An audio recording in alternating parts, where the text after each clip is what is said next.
미역과 이것 함께 드시면 당뇨가 사라지고 치매가 예방됩니다. 평소 무심코한 이 행동 때문에 암과 치매에 걸릴 수 있습니다. 미역에는 풍부한 영양 성분이 있어 당뇨 예방, 골다공증, 심혈관 질환 예방, 암 예방 등 다양한 효능을 갖고 있기도 하죠. 그렇다면 미역은 어떻게 먹어야 암과 치매에 안 걸리고 우리 몸을 건강하게 만드는 보약이 될 수 있을까요? 미역국 끓일 때 고소한 들기름에 미역을 달달 볶아서 끓여 먹으면 정말 맛있잖아요. 그런데 절대로 미역을 볶을 때 들기름을 넣고 조리하시면 안 됩니다. 들기름은 오메가3 지방산과 혈관의 콜레스테롤을 제거하고 노폐물을 배출하여 혈관을 건강하게 해줍니다. 또한 동맥경화를 방지하여 심혈관 질환을 예방하고 뇌신경을 활발하게 하여 치매 예방에도 좋은 효능이 있습니다. 그런데 들기름은 다른 점이 낮아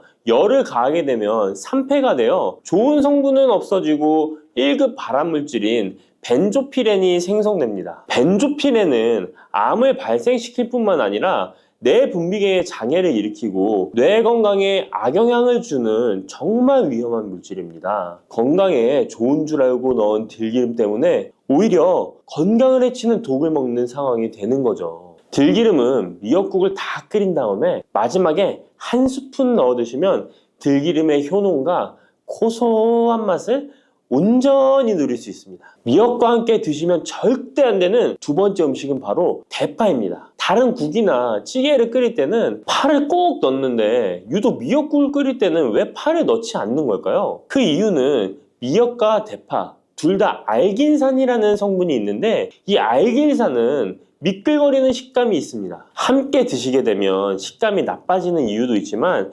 식감보다도 더 중요한 이유가 있습니다. 대파에는 인과 유황 성분이 있는데요. 미역과 대파를 함께 드시게 되면 대파 안에 인과 유황 성분 때문에 미역에 함유된 칼슘의 흡수를 방해받게 됩니다. 미역에는 칼슘이 엄청나게 많이 들어있는데요. 미역에 함유된 칼슘의 함량은 100g당 960mg이고요. 우유에 함유된 칼슘의 함량은 100g당 105mg입니다. 우유보다 9배 정도나 더 많다는 것이죠. 성인 기준 하루 칼슘의 권장 섭취량이 600mg에서 700mg 정도인데요.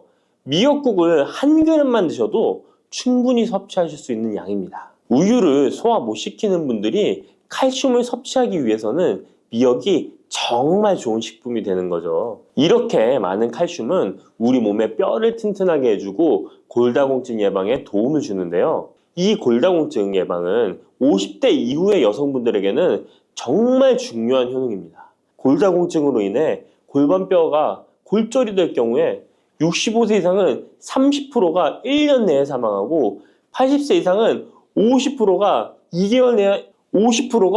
2개월 내에 사망을 할 수 있다는 통계가 있습니다. 나이가 들어갈수록 미역을 충분히 섭취하시는 것을 추천드립니다. 이런 칼슘 보충제에 정말 중요한 미역을 대파와 함께 드신다면 칼슘 흡수가 제대로 되지 않는 것이죠. 미역에 미끌미끌한 성분이 알긴산이라고 했잖아요. 이 알긴산도 우리 몸에 정말 중요한 역할을 해줍니다. 바로 알긴산은 다른 물질을 흡착하는 성질이 있어 혈관 내에 나쁜 콜레스테롤을 흡착하여 배출을 도와줍니다. 이렇게 되면 동맥경화를 예방할 수 있고 혈액순환을 원활하게 하며 심혈관 질환을 예방하는 데 도움을 줄 수 있습니다.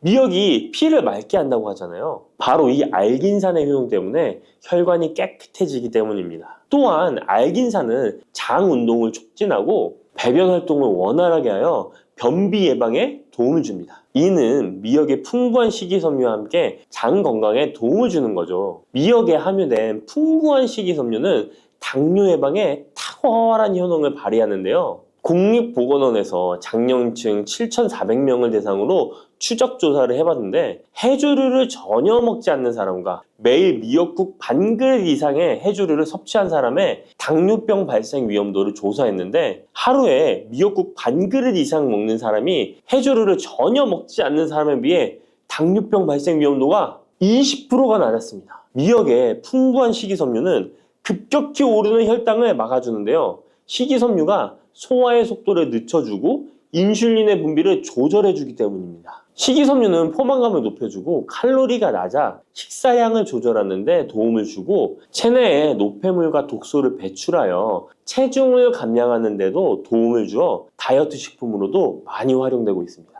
미역국은 또 아이를 출산한 산모들이 반드시 먹는 음식인데요. 미역의 풍부한 요오드는 출산 후 늘어난 자궁을 수축시켜주는 데 도움을 주며 모유가 잘 나오도록 도와줍니다. 또한 요오드는 피를 멎게 하여 상처를 빨리 아물게 하는 역할도 해줍니다. 칼슘과 철분이 풍부하여 출산 후에 흥분된 신경을 안정시켜주고 혈액의 생성을 도와 산모의 빈혈 예방에 도움을 주게 됩니다. 또한 칼륨이 풍부한데요. 칼륨은 체내 나트륨을 배출해주는 역할을 해줘 산모의 부종을 완화시켜주는데 탁월하기도 합니다. 그리고 요오드는 산모에게 좋을 뿐만 아니라 신진대사를 촉진하여 몸에 에너지를 보충해주는 역할을 합니다. 요오드가 부족할 때 나타나는 증상들이 있는데요. 몸에 기력이 없다고 하죠. 힘이 없고 피로감이 높아지게 됩니다. 신진대사가 원활하지 않기 때문에 몸의 영양소를 소모하지 않게 되어 체중이 증가하게 되고요. 피부가 건조해져 거칠어지고 탈모도 일어날 수 있습니다. 나이 들면서 인지 능력이 떨어지는 것도 요오드 부족의 한 현상일 수도 있습니다. 요오드가 부족하면 우리 몸의 호르몬의 중추적인 역할을 하는 갑상선에 문제가 생기는데요. 바로 갑상선 저하증이 생길 수 있습니다. 이러한 문제들을 미역을 섭취함으로 예방할 수 있는 건데요. 요오드의 하루 권장 섭취량은 2.4mg입니다. 미역국 한 그릇에는 요오드가 약 1.1mg 정도 함유되어 있으니 미역국은 하루에 한두 그릇만 드시길 바랍니다. 요오드는 과하게 섭취하게 돼도 문제가 생기는데요. 요오드의 섭취량이 많아지면 갑상선염이나 다른 갑상선 질환도 유발할 수 있습니다. 특별히 갑상선이 약하신 분들은 미역을 섭취하는데 주의하셔야겠습니다. 갑상선은 우리 몸에서 가장 중요한 내분비 기관 중 하나인데요. 갑상선은 목 부분, 기관지 아래에 위치한 나비 모양의 내분비 기관인데요. 중요한 여러 기능을 하지만 그 중에서도 대사율을 조절하는 역할이 있습니다. 갑상선에 T3, T4 호르몬을 분비하여 우리 몸의 에너지 소비와 체온 조절을 하는데 중요한 역할을 하게 됩니다. 갑상선 호르몬은 신경 시스템의 정상적인 기능을 유지하는데 꼭 필요한데요. 호르몬이 제대로 분비되지 않아 수치가 너무 높거나 낮게 되면 우울, 불안 증세, 기억력 감퇴 등의 문제도 발생할 수가 있습니다. 이 갑상선 호르몬에 영향을 미치는 것 중에 요오드가 있는데요. 요오드가 부족하면 세계보건기구에서는 뇌세포가 손상되고 치매가 발생할 수 있다고 보고하고 있습니다. 갑상선 저하증이나 항진증이 있는 분들이 요오드가 많은 미역을 많이 드시면 오히려 건강을 더 해칠 수가 있습니다. 건강하신 분들은 미역을 많이 드셔도 호르몬 조절이 잘 되어 문제가 없지만 갑상선에 문제가 있어서 호르몬 조절이 잘 안 되는 분들은 이 요오드의 수치가 높아지게 되면 체내에 활성산소가 증가하게 되어 염증을 일으키고 갑상선염을 유발하고 극히 드물지만 심해지면 갑상선 암으로도 발전시킬 가능성도 있습니다. 따라서 갑상선에 문제가 있는 분들은 미역을 드실 때 주의하셔야 합니다. 날이 갈수록 암의 발병률이 높아지고 있어서 암에 대한 관심도가 높아지는 것이 사실이죠. 이처럼 미역에는 강력한 항암 효과가 있어 건강식품으로도 아주 좋은데요. 미역에는 요오드, 식이섬유, 칼슘, 비타민 등 많은 영양소가 있다고 했잖아요. 그런 것보다 훨씬 중요한 것이 있습니다. 바로 후코이단이라는 성분인데요. 이 성분이 바로 강력한 항암 작용을 한다고 알려져 있습니다. 코이단 성분은 미역의 줄기보다 미역귀에 7배나 많이 들어있어 요즘에 미역귀가 항암식품으로 많이 알려져 있습니다. 이 후코이단은 암세포가 스스로 사멸되도록 유도하는 효능이 있습니다. 이러한 효능으로 암세포가 생기는 것을 막아주고 전이 되는 것도 방치할 수 있는 거죠. 후코이단은 특히 폐암, 간암, 대장암, 유방암, 백혈병에 효능이 좋다고 입증된 논문들이 발표되기도 했습니다. 후코이단은 항암 작용 외에도 콜레스테롤 혈관에 흡착되지 않도록 막아주고 혈류를 원활하게 해주어 혈관을 건강하게 해주는 역할을 해줍니다. 이렇게 혈관을 깨끗하게 해주어 뇌졸중과 뇌경색, 심근경색 등의 심혈관 질환도 예방할 수 있습니다. 미역귀와 함께 토마토를 드시면 항암 효과를 극대화할 수 있는데요. 토마토가 채소의 왕으로 불리며 우리 몸에 정말 좋다는 사실 알고 계시죠? 토마토에는 라이코펜이라는 항산화 성분이 풍부하게 함유되어 있습니다. 라이코펜은 강력한 항산화 작용으로 몸 안의 활성산소를 제거하여 혈관을 건강하게 하고 염증을 제거하여 노화를 예방할 뿐만 아니라 미역의 후코유당과 만나 암세포를 제거하는 강력한 항암작용을 하게 됩니다. 미역과 함께 드시면 효과가 극대화되는 음식으로는 두부가 있습니다. 콩으로 만든 두부는 식물성 단백질이 풍부해서 건강식품으로 우리 식탁에 정말 많이 올라오죠. 두부에는 단백질뿐만 아니라 사포닌 성분도 풍부하게 함유되어 있습니다. 사포닌은 인삼, 홍삼, 더덕 등에도 풍부하게 함유되어 있는 성분인데요. 이 사포닌은 면역력을 강화하고 체내의 활성산소를 제거하여 노화를 방지하고 항암작용도 하여 암을 예방하기도 합니다. 정말 기적과 같은 성분입니다. 그런데 이 사포닌의 단점이 체내에 요오드를 배출하여 요오드 결핍이 있는 분들은 주의하셔야 하는데, 미역과 함께 드신다면 미역에 함유된 풍부한 요오드와 사포닌의 만남으로 미역의 섭취로 과다할 수 있는 요오드의 양을 두부의 사포닌이 배출시켜주어 걱정 없이 드실 수 있게 되는 것이죠. 칼슘은 뼈를 튼튼하게 만들어준다고 상식적으로 알고 계시잖아요. 우리 몸에는 칼슘이 많아도 골다공증이 생긴다는 사실 들어보셨나요? 칼슘이 풍부한 우유를 많이 마시는 덴마크나 스웨덴 같은 나라에서 골다공증이 많다고 합니다. 오히려 많은 칼슘이 오히려 혈관이나 심장에 쌓여서 석회화를 일으켜 건강을 해치게 되는데요. 그렇다고 칼슘이 많은 음식을 안 먹을 수도 없고 어떻게 해야 할까요? 걱정하지 마세요. 해결책 바로 알려드릴게요. 그것은 바로 계란과 함께 드시면 해결됩니다. 계란에 들어있는 다양한 영양 성분이 오스테오칼신이라는 단백질을 활성화시켜 주는데, 이 단백질은 뼈를 강화하고 칼슘이 뼛속으로 제대로 흡수할 수 있도록 도와줍니다. 이 오스테오칼신을 활성화해주는 역할을 하는 게 비타민 K2인데, 우리나라에서는 허가가 늦게 나서 그동안 정식으로 섭취 못했던 비타민 K2도 지금은 허가가 나서 요새 영양제를 보면 칼슘과 마그네슘, 비타민 D와 비타민 K까지 같이 들어있어 칼슘의 흡수를 더욱 용이하게 만들어주는 영양제도 쉽게 찾아볼 수 있습니다. 그런데 이렇게 칼슘을 아무리 많이 섭취해도 흡수가 안 돼 그대로 혈관에 남게 되면 쌓이고 쌓여서 석회화를 유발시킬 수 있겠죠? 이처럼 미역과 계란을 함께 섭취하면 칼슘의 흡수를 도울 뿐 아니라 우리 몸의 pH 균형을 잡아주는 데도 중요한 역할을 해줍니다. 미역은 알칼리성 식품이고 계란은 산성 식품으로 같이 섭취하면 약 알칼리성 상태로 유지시켜줍니다. 게다가 소화에도 좋고 미역은 단백질과 잘 어울리니 계란과 함께 먹으면 소화도 잘 되고 우리 몸의 흡수도 잘 된답니다. 여름하면 생각나는 과일이 있죠. 바로 수박입니다. 더울 때 갈증과 더위를 씻어주는 수박도 함께 드시면 독이 되는 음식이 있다는 사실 알고 계셨나요? 당뇨 있는 분들은 특히 수박을 꺼려 하시는데요. 수박을 드실 때 올바로 알고 드시면 건강하신 분들 뿐만 아니라 당뇨가 있는 분들에게도 보약이 될 수 있답니다. 그리고 수박 껍질 버리기가 참 귀찮으시죠? 수박 껍질을 활용하는 방법도 있으니까 기대해 주세요. 지금부터 수박과 상극의 음식들과 주의할 점, 함께 먹으면 보약이 되는 음식, 그리고 수박의 효능까지 모든 것 알려드릴게요. 수박과 함께 먹으면 안 되는 음식은 도대체 어떤 것일까요? 먼저 수박을 드실 때 바나나는 절대 드시면 안 됩니다. 수분 보충에 최고인 수박과 에너지 충전과 다이어트에 좋은 바나나는 함께 드시면 좋지 않습니다. 그 이유는 칼륨 때문입니다. 칼륨은 우리 몸에 정말 중요한 무기질입니다. 칼륨이 부족하면 피로감이 올려들고 기운이 빠져 무기력해지는 상태가 될 수 있습니다. 그런데 칼륨이 보충이 되면 우리 몸에 에너지를 공급하여 활력을 주게 됩니다. 또한 칼륨은 우리 몸속에 나트륨을 몸 밖으로 배출시켜 혈압을 안정적으로 유지시켜 주기도 합니다. 따라서 고혈압과 고지혈증, 심장병, 동맥경화와 같은 심혈관 질환 예방을 위해서는 칼륨이 꼭 필요합니다. 하지만 이렇게 좋은 칼륨도 신장이 좋지 않은 분들에게는 크게 무리를 줄 수 있습니다.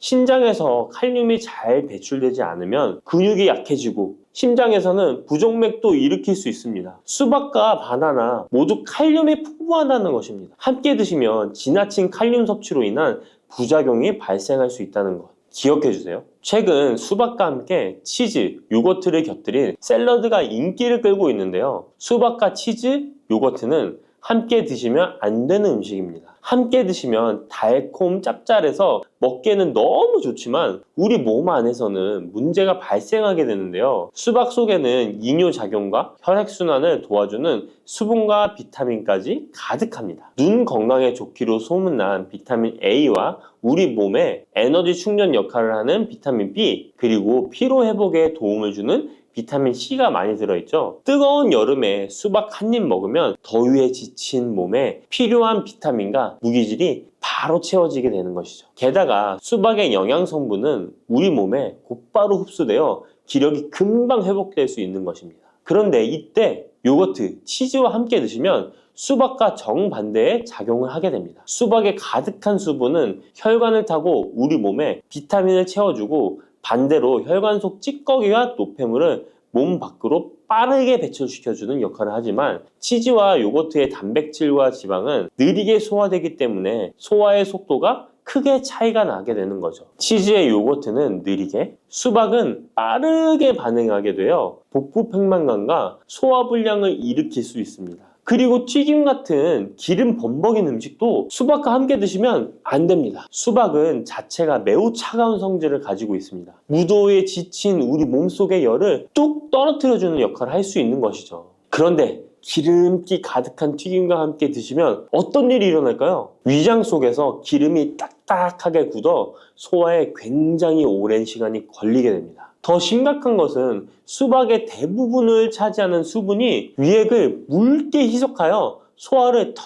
느리게 만들어 버리는 것입니다. 여름에 유독 소화가 잘 안 되는 분들이 식후에 수박처럼 수분이 많은 과일을 후식으로 드셨기 때문일 수 있으니까 앞으로는 소화를 위해 수박을 식후에 바로 디저트로 드시기보다는 공복에 따로 드시는 것이 훨씬 좋습니다. 그렇다면 수박은 무엇과 어떻게 드시는 것이 좋을까요? 깜짝 놀랄 만한 음식인데요. 바로 계피가루입니다. 수박에 계피가루를 살짝 뿌려 드시면 어떤 효과가 있을까요? 국민대학교 식품영양학 연구 결과에 따르면 계피에 들어있는 폴리페놀 성분이 우리 몸의 인슐린 저항성을 개선시켜준다고 합니다. 인슐린 저항성이 개선되면 혈당이 낮아지고 당뇨병 위험이 줄어드는 것이죠. 수박과 계피가루를 함께 드시면 이런 당뇨 관리 효과를 배로 누릴 수 있답니다. 수박의 당이 혈당을 높일까 걱정되시는 분들도 계피가루와 함께 드시면 안심하고 수박을 드실 수 있는 것이죠. 그럼 이 계피가루를 대체 수박과 어떻게 같이 먹냐고요?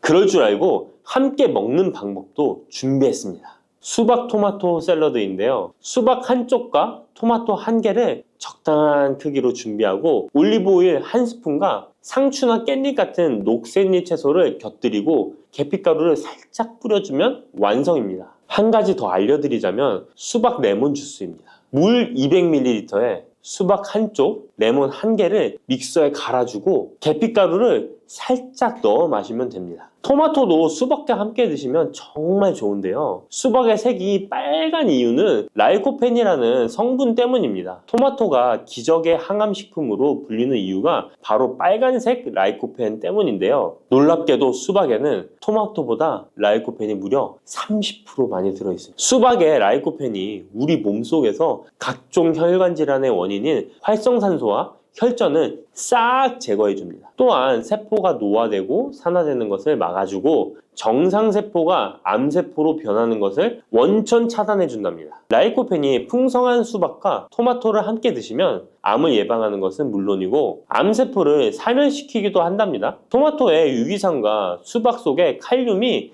함께 작용하면서 세포의 활성을 도와주고 혈관을 청소하고 염증까지 싹 제거해 줄 수 있습니다. 실제로 토마토와 수박의 항암 효능은 전립선암과 동맥경화에 매우 효과적입니다. 조금 전 알려드린 대로 수박과 토마토를 함께 샐러드로 드셔도 좋고 갈아서 주스로 드셔도 정말 좋습니다. 수박과 토마토의 라이코펜 성분은 지용성 성분이기 때문에 기름과 함께 드시면 좋은데요. 수박과 토마토를 기름에 살짝 구워 드셔도 되고 올리브유를 드레싱으로 뿌려 드시거나 견과류와 함께 곁들여 드시면 항암 성분의 흡수율이 2배 이상 극대화됩니다. 수박씨 혹시 뱉어버리시나요? 앞으로는 수박씨도 씹어 드시길 바랍니다. 수박씨가 중국에서는 없어서 못 먹는 간식이라는데요. 수박씨는 30%가 단백질로 되어 있습니다. 그 양은 씨앗 중에서도 최고 수준으로 잣과 땅콩, 해바라기 씨보다 월등히 높은 양입니다. 수박씨의 나머지는 어떤 성분일까요? 바로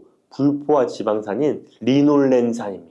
리놀렌산은 뇌 자체를 구성하는 아주 중요한 성분으로 뇌 기능을 올려주어 치매 예방에 탁월한 효능을 발휘합니다. 게다가 수박씨의 리놀렌산은 우리 몸속에 체지방이 쌓이는 것을 막아주고 내장 지방이 생기는 것도 차단해줍니다. 혈액 속에 나쁜 콜레스테롤 수치를 낮춰주어 각종 성인병 예방에도 최고입니다. 또한 쿠크르비타신이라는 영양성분이 들어있는데요. 이 성분은 혈액 자체를 맑게 만들어주고 살균까지 시켜주어 암 발생을 막아주고 기생충을 제거하는 구충 효과까지 있습니다. 수박씨를 모아서 잘 씻어 말린 뒤 마른 팬에 살짝 볶아 드시면 고소한 견과류처럼 맛있게 드실 수 있습니다. 수박이 다 좋은데 수박 껍질이 부피가 커서 버리기 힘드시죠? 많은 분들이 수박의 빨간 부분만 드시고 흰색 부분은 그냥 버리는데요. 이 흰색 수박 껍질 부분이 우리 몸에 보약이 된답니다. 수박의 흰색 껍질 속에 가득한 시트룰린이라는 성분 때문인데요. 이 성분 때문에 수박 다이어트와 붓기 제거로 좋은 수박차가 많이 알려지고 있습니다. 팔다리가 붓는 부종은 왜 생기는 것일까요? 그 이유는 독소가 잘 배출되지 않아서 그런 현상이 나타나는 것입니다. 우리 몸의 장기가 활동을 하고 나면 노폐물이 생기게 됩니다. 그 노폐물이 제때에 잘 배출되어야 하는데 노폐물이 그냥 배출되는 것이 아니라 시트룰린의 도움을 받아 안전한 형태인 요소로 바뀌어 신장을 통해 배출되어야 합니다.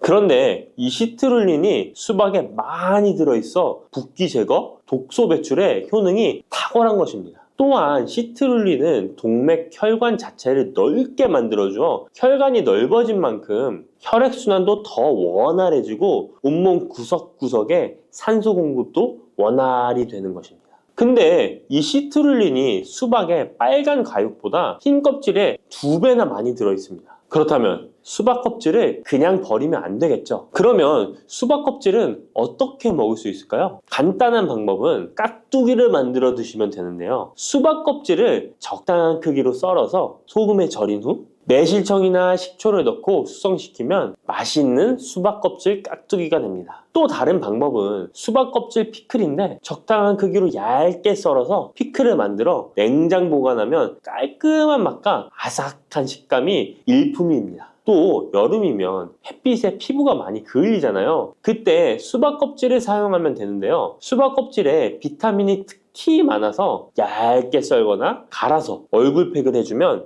여름철 자외선에 지친 피부와 주름을 탱탱하게 펴주고 수분까지 보충해줍니다. 특히 피부 트러블과 염증의 진정 효과가 훌륭하니까 꼭 한번 해보시길 바랍니다.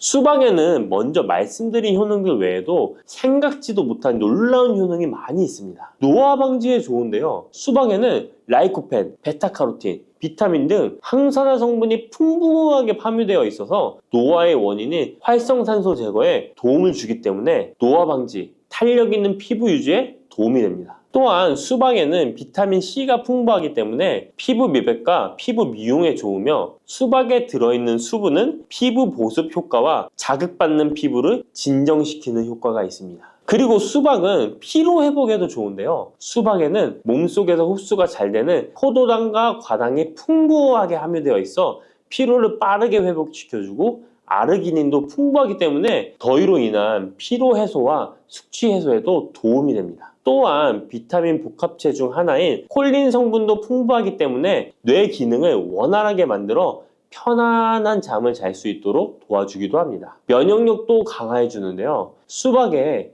라이코펜 성분이 면역 체계를 교란하는 활성산소를 제거해 주어 감기, 감 등 호흡기 질환 예방에도 효과적입니다. 이 밖에도 수박은 칼로리가 낮고 수분과 식이섬유가 풍부해서 포만감을 높여주어 다이어트에도 좋으며 지방 분해 및 근육을 강화시키는 데도 탁월합니다. 특히 근육통 완화에도 효과적인데요. 수박에 들어있는 칼륨과 시트룰린 성분은 근육을 이완시키는 작용을 하기 때문에 고강도 운동이나 과로로 인한 근육 통증을 완화하는 데 도움을 줄 수 있습니다. 농업식품화학지식저널에 따르면 수박 주스를 하루에 약 473ml 마신 선수들은 근육통이 덜 발생하고 심장막동수도 낮은 것으로 확인되었다고 발표하기도 했습니다. 여러분, 달콤 쌉쌀한 계피 좋아하시나요? 저는 향긋한 수정과도 좋아하고 계피가루를 얹은 라떼도 매우 좋아하는데요. 계피는 단순히 향긋한 맛을 주는 향신료 이상의 효능을 가지고 있다는 것 알고 계신가요? 우리가 몰랐던 계피의 효능은 함께 먹으면 좋은 음식들, 그리고 주의할 점까지 자세히 알려드릴게요. 첫 번째 계피의 효능은 바로 암 예방 효과입니다. 계피는 항산화 성분이 풍부한 음식인 거 아시나요? 우리나라뿐만 아니라 전 세계적으로 계피는 많은 사랑을 받고 있는데요. 향이 좋을 뿐만 아니라 계피의 효능 또한 뛰어나기 때문입니다. 계피에는 항산화 물질이 함유되어 있는데요. 이런 항산화 물질은 우리 몸의 세포가 노화되거나 손상되는 것을 막아주는 역할을 합니다. 특히 계피에 들어있는 시나믹 알데하이드라는 성분이 강력한 항암 효과를 가지고 있어 암세포의 성장을 억제하는 효과가 있는 것이죠. 연구에 따르면 계피는 특히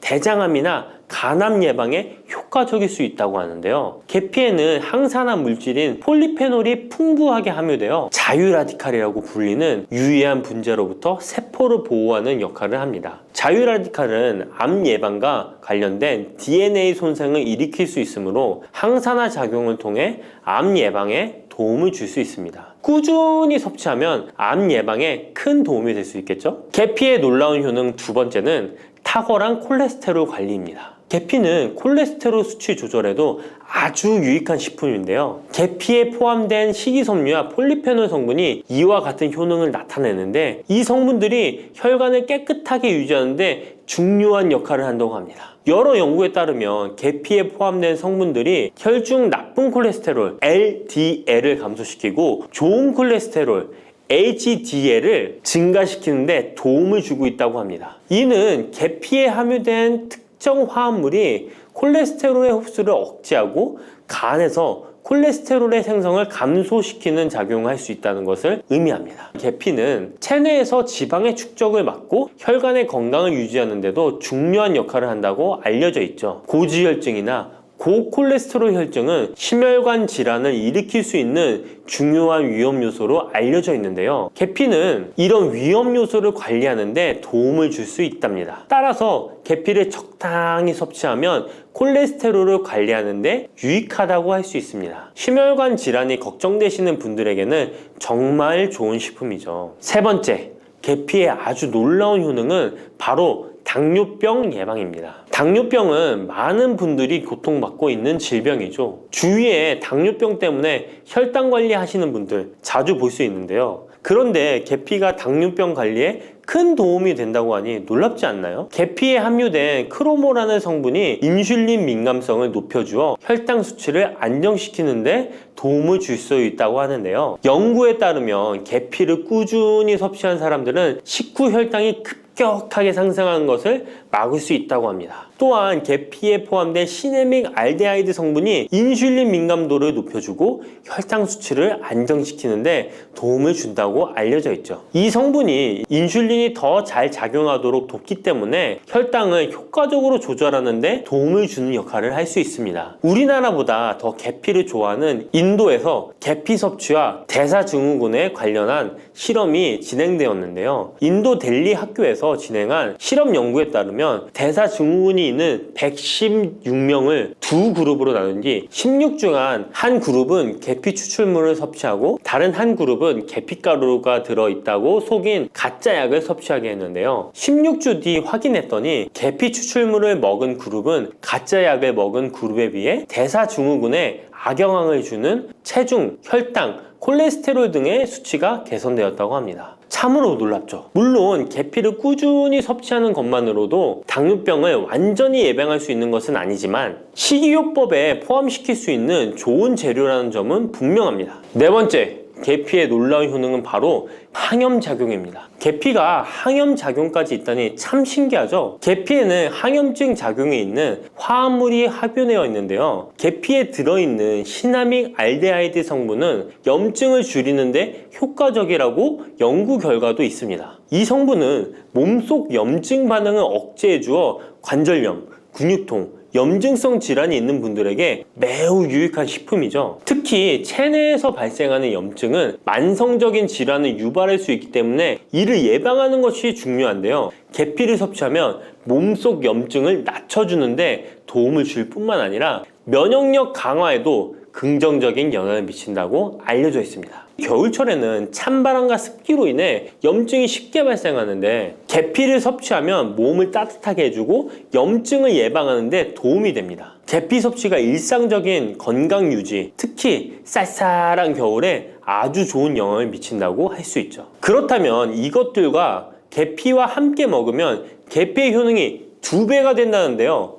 계피와 함께 먹으면 더 좋은 음식은 무엇일까요? 바로 알려드릴게요. 계피와 함께 먹으면 좋은 음식, 첫 번째는 요거트입니다. 계피를 요거트와 함께 먹으면 정말 맛있고 건강에도 좋다는 거 아시는 분 있나요? 혹시 그릭 요거트나 프로바이오틱스 같은 단어들 들어보셨죠? 요거트에는 단백질, 칼슘, 프로바이오틱스 등의 영양소가 풍부하게 함유되어 있는데요. 요거트는 발효식품으로 몸에 좋은 프로바이오틱스가 풍부해서 장 건강에 도움을 주는데 계피와 요거트를 함께 섭취하면 서로 시너지 효과를 낼 수 있습니다. 그리고 계피의 항염작용과 혈당 안정 효과가 더해져서 건강을 더욱 향상시킬 수 있죠. 요거트에 계피를 넣으면 소화 기능을 개선하고 특히 요거트에 계피를 넣으면 체내 지방을 태우는데 도움이 되는 효과가 있어 요거트와 계피를 함께 섭취하면 소화를 돋고 체중 관리에도 매우 좋습니다. 그게 다가 아니죠. 계피의 매콤달콤한 향이 요거트와 잘 어울려 맛있게 즐길 수 있습니다. 요거트를 자주 드시는 분들은 꼭 한번 계피를 뿌려서 드셔보세요. 샐러드 드실 때 드레싱으로 요거트를 사용한 뒤 그 위에 계피가루 톡톡 뿌려서 드시는 것도 아주 좋은 계피와 요거트 활용법입니다. 계피와 찰떡궁합인 식품 2번째는 사과입니다. 계피와 사과는 정말 잘 어울리는 조합인 거 아시나요? 사과에는 비타민C와 식이섬유, 항산화 성분이 풍부해서 면역력 강화와 소화에 도움을 주는 과일인데요. 계피는 당뇨병 예방과 관리에 도움을 주며 혈당 조절에 효과적인데요. 계피와 사과를 함께 먹으면 2가지 재료의 장점이 더해져 더욱 효과적인 건강 관리가 가능하다는 것이에요. 그리고 이 2가지가 만나면 체중 관리에도 큰 도움이 된다니 같이 안 먹을 이유가 없겠죠. 맛 또한 더욱 좋아지는데요. 계피는 사과의 달콤한 맛을 더욱 풍부하게 만들어주는데 서양에서는 디저트로 사과파이에 계피가루를 얹어 향긋하게 즐기는 게 유명하죠. 같이 섭취할 때는 사과에 계피를 뿌려서 간단히 먹거나 사과를 얇게 썰어 계피를 뿌려 먹으면 더욱 맛있고 건강한 간식이 될 수 있다는 것 기억해 주세요. 3번째, 계피와 먹으면 좋은 음식은 바로 커피입니다. 계피와 커피는 정말 좋은 궁합을 자랑한다는 거 아셨나요? 커피는 카페인 덕분에 활력을 주는 음료인데요. 커피의 쓴맛이 사람마다 호불호가 갈릴 수 있습니다. 그런데 계피를 커피에 넣으면 그 쓴맛이 부드럽게 변화하면서 더 풍부하고 깊은 맛을 느낄 수 있는데요. 계피가 커피의 쓴맛을 부드럽게 감싸주기 때문에 커피를 마시는 동안에 입안에 더 부드러운 느낌을 주게 되는 것이죠. 계피는 항염증 효과와 항산화 효과가 뛰어나서 커피와 함께 마시면 건강 효과도 한층 더 올라가는데요. 커피 자체에도 많은 항산화 물질이 포함되어 있는데 계피 역시 강력한 항산화 성분을 가지고 있기 때문에 둘을 합쳐 마시면 체내 염증을 줄여주고 세포를 보호하는 효과를 볼 수 있는 것이에요. 계피와 커피를 함께 마실 때 또 다른 장점이 있는데요. 그건 바로 혈당 조절에 있습니다. 커피는 그 자체로 혈당을 빠르게 올리는 경향이 있는데요. 계피가 이 과정을 완화시켜주면서 커피를 드실 때 혈당이 급격하게 상승하는 것을 방지할 수 있습니다. 그래서 당뇨가 있으신 분들께도 이 2 음료의 조합은 매우 추천드립니다. 그렇다면 계피와 커피는 어떻게 함께 먹는 게 좋을까요? 계피와 커피를 함께 즐기기 위한 가장 간단한 방법은 계피가루를 커피에 넣는 것인데요. 커피가 다 다 내려준 후 4분의 1티스푼의 계피가루를 넣고 잘 저어주면 계피의 향이 커피와 자연스럽게 어우러져 향긋한 커피 한 잔을 만들 수 있습니다. 계피를 너무 많이 넣으면 커피의 맛이 너무 강해질 수 있으니 적당량을 넣어주는 것 잊지 마세요. 또한 계피 스틱을 사용해 커피를 우려내는 방법도 있는데요. 커피를 내린 후에 계피 스틱을 커피에 넣고 몇 분간 우려내면 계피의 향이 은은하게 배어들어 훨씬 더 맛있고 건강한 커피를 즐길 수 있습니다. 계피 스틱을 사용하면 시각적으로도 멋진 효과를 줄 수 있기 때문에 커피를 더욱 고급스럽고 멋스럽게 즐기고 싶다면 계피와 커피 꼭 한번 같이 우려보세요. 계피와 찰떡궁합 꿀조합을 알려드렸다면 이번에는 계피와 함께 먹으면 몸에 해가 되는 음식이 있다는 것을 알고 계신가요? 그것은 바로 귤이나 자몽, 레몬 같은 시트러스 계열의 과일인데요. 계피와 시트러스 계열 과일을 함께 먹으면 안 되는 이유 바로 알려드릴게요. 많은 분들이 시트러스 계열 과일, 예를 들어 오렌지나 레몬을 좋아하시는데요. 이 과일들은 비타민C가 풍부하고 상큼한 맛이 참 일품이죠. 하지만 계피와 시트러스 과일을 함께 먹을 때는 주의가 필요한데요. 계피의 주요 성분 중 하나인 시나몰은 계피가 가진 가장 독특한 향을 만들어내는 성분. 계피의 주요 성분 중 하나인 시나몰은 계피가 가진 독특한 향을 만들어내는 성분인데, 이 시나몰이 시트러스 계열 과일의 산성 성분과 결합하면 위에서 소화가 잘 되지 않거나 불편한 증상을 유발할 수 있습니다. 특히 속쓰림이나 위경련이 일어날 수 있는데요. 이는 계피와 시트러스 과일이 소화 효소의 분비를 방해하고 서로 반응하면서 위에 자극을 주기 때문입니다. 거기에다 시트러스 과일의 산도가 더해져 위산이 과도하게 분비될 수 있기 때문에 계피와 오렌지, 레몬, 귤과 같은 과일들을 함께 먹는 것은 피하는 것이 좋습니다. 만약 계피와 과일을 함께 즐기고 싶다면 아까 알려드렸던 사과도 매우 좋고, 아니면 배도 계피와 잘 어울리는데요. 이러한 과일 소화에도 부담을 주지 않기 때문에 이제부터 계피와 과일을 함께 드시고 싶다면 꼭 유의해 주세요. 계피가 많은 효능을 가지고 있지만 부작용도 있을 수 있는데요. 계피를 섭취할 때 주의할 점은 무엇일까요? 그건 바로 과다 섭취, 간에 손상을 줄 수 있기 때문입니다. 계피는 적당히 섭취하면 건강에 많은 도움을 주지만 과다 섭취 시에 간에 부담을 줄 수 있다는 거 아셨나요? 특히 일반적으로 판매되는 카시아 계피는 쿠마린이라는 성분을 포함하고 있는데요. 이 성분은 과다 섭취 시에 간 손상을 일으킬 수 있습니다. 쿠마린은 간 독성을 일으킬 수 있는 물질로 알려져 있기 때문에 계피를 과다하게 섭취하는 것은 최대한 피하는 것이 좋겠죠? 여기서 우리가 주로 섭취하는 계피가 카시아 계피인지 세이론 계피인지 헷갈리시는 분도 있으실 거예요. 둘의 차이점을 알려드릴게요. 일반 계피는 주로 카시아 계피인데요. 카시아 계피는 중국, 인도, 베트남 등의 아시아 지역에서 많이 재배됩니다. 이 계피는 맛이 더 강하고 매운맛이 나면서 향도 좀 더 진하죠. 가격도 비교적 저렴해서 국내 유통되는 계피는 대부분 이 카시아 계피입니다. 세이론 계피는 주로 스리랑카, 인도의 일부 지역에서 자주 자생하는데요.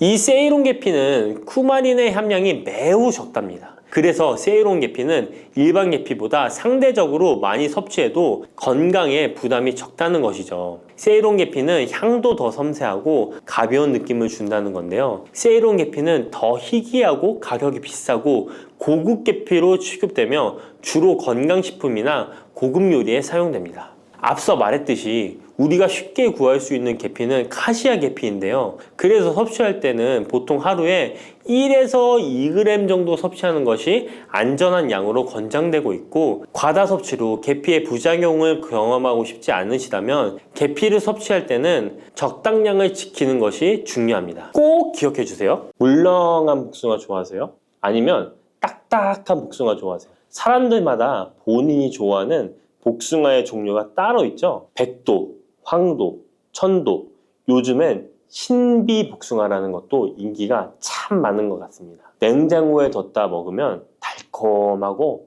부드럽고 향긋한 복숭아는 참 맛이 좋은데요. 여름철 대표 과일 중 하나인 복숭아도 함께 먹으면 의사들도 놀란 만큼 몸에 좋은 음식도 있고, 또 복숭아도 잘못 드시면 우리 몸에 독이 될 수도 있습니다. 달콤한 과일인 복숭아는 당뇨 있는 분들이 꺼려하는 과일 중에 하나이기도 하는데요. 이 복숭아도 올바로 알고 드시면 당뇨가 있는 분들에게도 보약이 될 수 있습니다. 지금부터 복숭아와 함께 먹으면 보약이 되는 음식, 그리고 복숭아 드실 때 주의할 점과 복숭아의 효능까지 모든 것 알려드릴게요. 여름 과일의 여왕이라는 별명을 가진 복숭아는 더운 날씨에 다양한 영양소와 수분이 많아서 피로 해소와 식욕 증진에 도움을 줄 수 있습니다. 특히 복숭아에는 우리 몸에 흡수가 빠른 각종 당류와 수분, 비타민, 구연산 무기질 등이 풍부하게 함유되어 있어 더위에 지친 몸에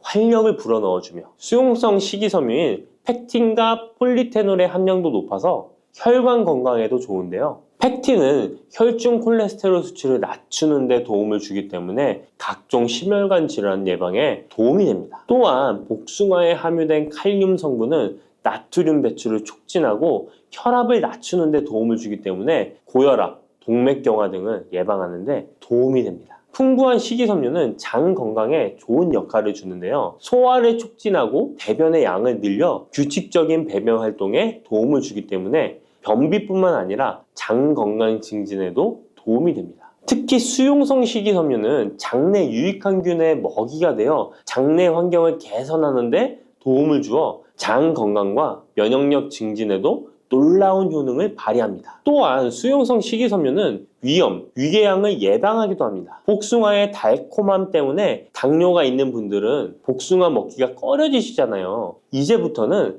걱정 말고 드실 수 있을 거예요. 우선 복숭아는 달콤한 맛에 비해 혈당 지수와 혈당 부하 지수가 낮다는 사실 모르셨죠? 복숭아의 혈당 지수는 30에서 50 정도로 낮은 편입니다. 그리고 복숭아 100g, 복숭아 반쪽 정도를 먹었을 때 혈당 부하 지수는 3에서 5 정도로 낮답니다. 그렇기 때문에 당뇨가 있는 분들도 단단한 복숭아를 적당량 먹는다면 혈당에 큰 부담을 주지 않습니다. 게다가 복숭아는 다양한 항산화 성분이 풍부해서 당뇨 관리와 합병증 예방에도 도움이 됩니다. 특히 폴리페놀 성분은 인슐린 저항성을 개선하고 혈당 조절에 도움을 줍니다. 복숭아의 당뇨에 대한 효과는 연구 결과로도 입증되었는데요. 대한영양사협회에서 발표한 연구에 따르면 제2형 당뇨병 환자들이 12주 동안 하루에 200g 복숭아를 섭취했을 때 공복 혈당과 당화혈색소 수치가 감소했다고 밝히고 있습니다. 이 연구 결과는 복숭아가 당뇨 관리에 실질적인 도움이 된다는 걸 보여주고 있습니다. 다만 모든 복숭아가 당뇨에 좋은 건 아닙니다. 물렁한 복숭아는 좋지 않습니다. 조직이 단단해요. 체내에 소화되고 흡수되는 속도가 느린 딱딱한 복숭아를 드시는 것이 좋습니다. 단단한 복숭아를 드실 때 혈당이 급격하게 오르는 것을 막아줄 수 있습니다. 반면에 너무 물렁하고 당도가 높아 보이는 복숭아는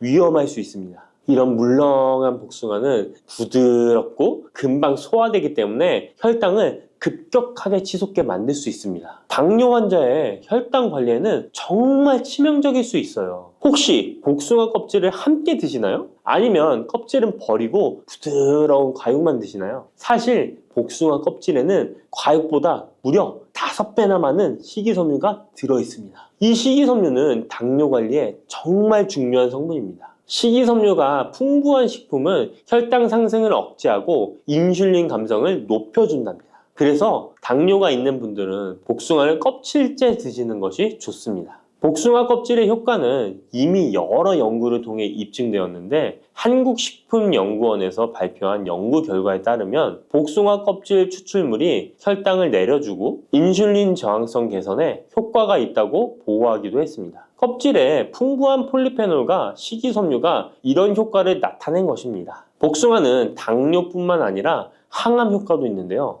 복숭아에는 폴리페놀, 카로티노이드 등 항산화 성분이 풍부하게 들어있어 바람의 원인인 활성산소를 제거해주기 때문입니다. 이런 효능으로 각종 암 예방에 도움이 됩니다. 또한 복숭아에 함유된 클로로겐산과 네오클로로겐산은 정상세포에는 영향 없이 유방암 세포의 성장을 억제하는 효과가 있으며 미국 워싱턴 주립대학교 연구팀에 따르면 생쥐를 대상으로 한 실험에서 복숭아 속의 화합물질이 유방암 세포의 성장과 확산을 억제하는 효능이 있는 것으로 나타났다고 합니다. 복숭아를 먹으면 안색이 좋아지고 피부 미용에도 좋아 미인이 된다는 말이 있는데요. 실제로 농촌진흥청에서 실험한 결과에 따르면 복숭아 추출물이 멜라닌 색소의 형성을 막는 데 도움을 주기 때문에 피부 미백에 효능이 있다고 보고되었습니다. 또한 복숭아에는 폴리페놀, 베타카로틴, 비타민 등이 풍부하게 함유되어 있어 노화의 원인인 활성산소를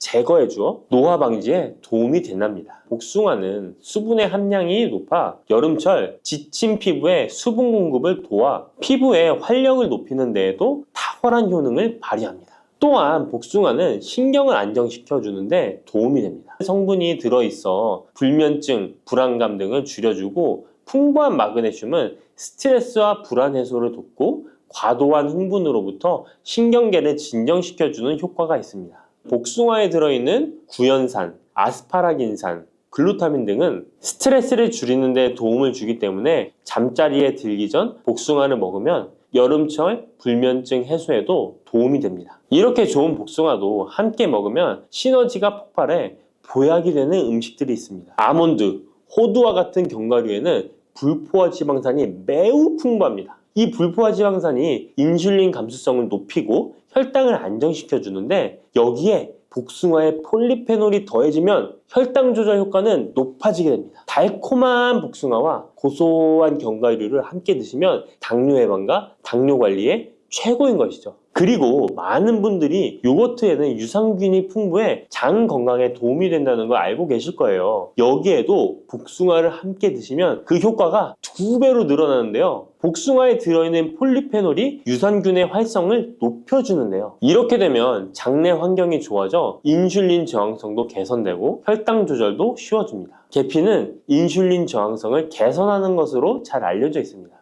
매일 계피가루를 조금씩 섭취하는 것만으로도 당뇨 관리에 도움이 되는데요. 계피와 복숭아를 함께 드시면 시너지를 내서 혈당을 안정시켜 줄 수 있습니다.